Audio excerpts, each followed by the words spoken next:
Assalamualaikum warahmatullahi wabarakatuh. Selamat malam semuanya, dan terima kasih kepada teman-teman semua yang sudah menyempatkan waktunya untuk melakukan presentasi pada hari ini.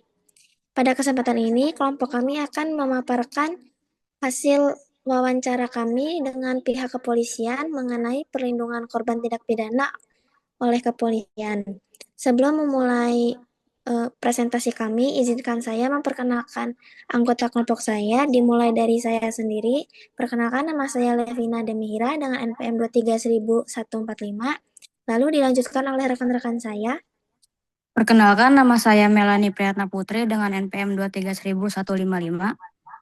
Perkenalkan, nama saya Anisha Niawati dengan NPM 22 10.057. Perkenalkan, nama saya Dika Presesanto dengan NPM 19.166.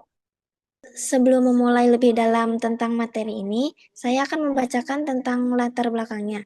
Tindak pidana merupakan suatu perbuatan yang bertentangan dengan hukum dan norma yang berlaku dalam masyarakat serta dapat menimbulkan kerugian bagi individu maupun kelompok. Dalam setiap tindakan pidana, selalu terdapat suatu pihak yang dirugikan yang disebut sebagai korban. Korban tindak pidana tidak hanya mengalami kerugian secara material, tetapi juga mengalami penderitaan fisik, psikologis berdampak pada kualitas hidupnya. Korban tindak pidana adalah setiap orang yang mengalami penderitaan fisik, mental, atau kerugian ekonomi yang disebabkan oleh perbuatan yang melanggar hukum. Pengertian korban tidak hanya mencakup individu, tetapi juga kelompok masyarakat atau badan hukum yang dirugikan akibat suatu tindak pidana. Pengertian korban juga tidak hanya mencakup individu perseorangan, melainkan dapat meliputi kelompok masyarakat atau badan hukum yang dirugikan akibat suatu tindak pidana. Misalnya dalam tindak pidana korupsi atau kejahatan lingkungan, berdampak kerugian dapat dirasakan oleh masyarakat luas. Hal ini menunjukkan bahwa korban tindak pidana memiliki cakupan yang luas dan kompleks. Selanjutnya akan dilanjutkan oleh rekan saya. Baik, selanjutnya saya lanjutkan. Perlindungan hukum bagi korban tindak pidana mencakup berbagai aspek, antara lain perlindungan fisik, yaitu perlindungan dari ancaman atau kekerasan, perlindungan psikologis berupa pendampingan dan pemulihan trauma, perlindungan hukum yaitu jaminan atas hak-hak korban dalam proses peradilan, serta perlindungan sosial yang berkaitan dengan pemilihan peran korban dalam kehidupan bermasyarakat. Selanjutnya, dasar hukum. Dasar hukum pertama, kita Undang-Undang Hukum Acara Pidana (UHAP). Kedua, Undang-Undang Nomor 13 Tahun 2006 Junto. Undang-Undang Nomor 31 Tahun 2014 tentang perlindungan saksi dan korban. Tiga, Undang-Undang Nomor 2 Tahun 2002 tentang Kepolisian Negara Republik Indonesia. Keempat, Peraturan Kepolisian dan ketentuan internal Polri lainnya. Selanjutnya akan diteruskan oleh rekan saya. Selanjutnya, mekanisme pelaporan dan penanganan kasus. Perlindungan korban oleh kepolisian dimulai sejak tahap pelaporan.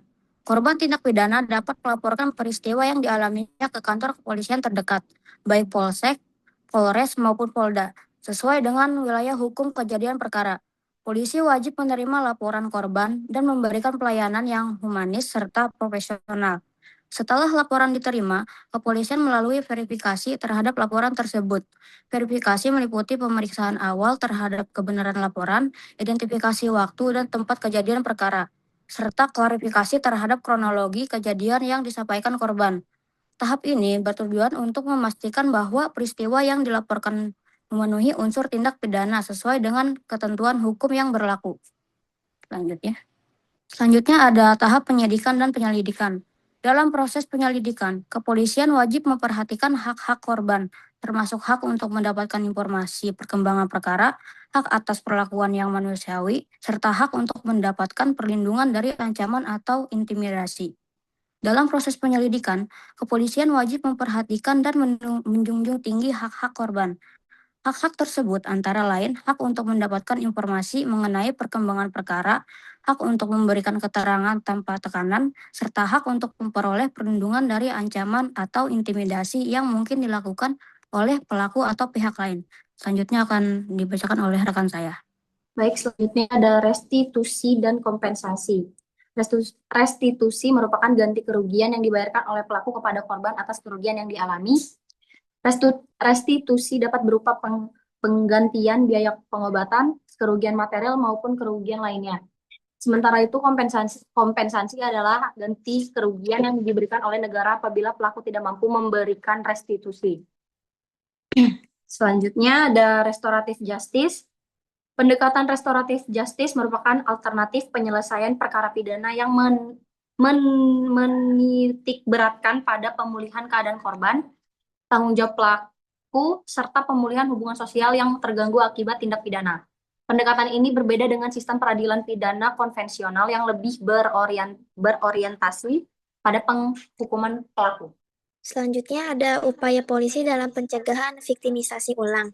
Kepolisian melakukan berbagai upaya preventif untuk mencegah terjadinya viktimisasi ulang, seperti patroli rutin, kegiatan rutin kepolisian yang ditingkatkan, serta pembinaan dan penyuluhan kepada masyarakat. Upaya preventif merupakan langkah awal yang sangat penting dalam pencegahan terjadinya viktimisasi ulang terhadap korban tindak pidana. Selanjutnya yaitu kesimpulan. Kepolisian negara Republik Indonesia memiliki peran strategis dalam memberikan perlindungan kepada korban tindak pidana sejak tahap pelaporan, penyelidikan, penyidikan, hingga tahap pemulihan korban. Peran tersebut mencakup penerimaan laporan secara humanis, pemberian rasa aman, pencegahan viktimisasi ulang, serta fasilitas pemulihan korban melalui mekanisme restitusi, kompensasi, dan restoratif justice. Dengan demikian, keberhasilan perlindungan korban sangat bergantung pada profesionalisme dan sensitivitas aparat kepolisian terhadap kondisi korban. Sekian presentasi dari kelompok kami, kurang lebihnya mohon maaf. Wassalamualaikum warahmatullahi wabarakatuh.